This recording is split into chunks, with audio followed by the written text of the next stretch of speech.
नमस्कार दोस्तों।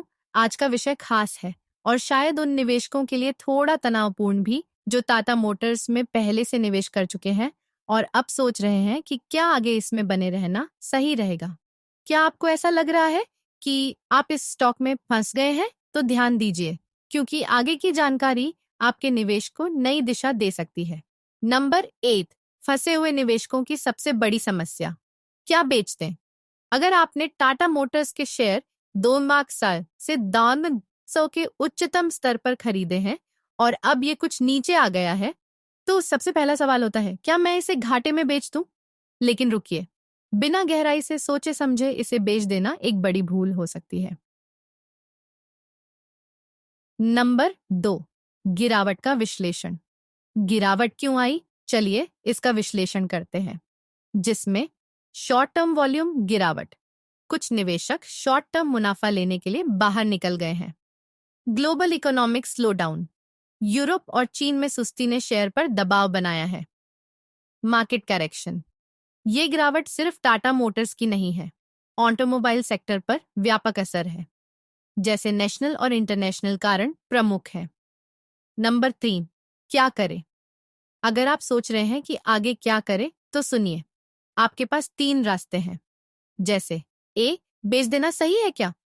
अगर आपको लगता है कि टाटा मोटर्स में आगे और गिरावट आएगी और आप घाटा सहन कर सकते हैं, तो ये विकल्प हो सकता है। लेकिन ध्यान दें, क्या आप ईवी सेक्टर में इस लीडर को छोड़ने का जोखिम उठा सकते हैं? बी, क्या एवरेजिंग करें? 1800 से 1850 जैसे मजबूत सपोर्ट लेवल पर अगर शेयर पहुंचता है, तो अतिरिक्त निवेश कर अपना खरीद मूल्य कम कर सकते हैं। इसका मतलब है कि आप लॉन्ग टर्म में अपने घाटे को मुनाफे में बदल सकते हैं। सी, क्या होल्ड रखें? अगर आपका उद्देश्य लॉन्ग टर्म वेल्थ क्रिएशन है, तो गिरावट को सहन करना ही समझदारी होगी। टाटा मोटर्स का ईवी और जेएलआर फोकस इसे भविष्य का स्टार बना सकता है। नंबर 4, सच्चाई। क्या आप जानते हैं, बड़े निवेशक जैसे राकेश झुनझुनवाला जीवन काल में और एफआईआईज ने भी कई बार गिरावट के दौरान टाटा मोटर्स में विश्वास जताया। क्यों? क्योंकि इस कंपनी के फंडामेंटल्स इतने मजबूत हैं कि ये गिरावट लॉन्ग टर्म निवेश के लिए सिर्फ एक स्पीड बम्प है। नंबर 5, क्या आप तैयार हैं? फैसला आपका है। अगर आप लॉन्ग टर्म के खिलाड़ी हैं, तो ये गिरावट आपका मौका है। अगर आप शॉर्ट टर्म के निवेशक हैं, तो रणनीति बदलें।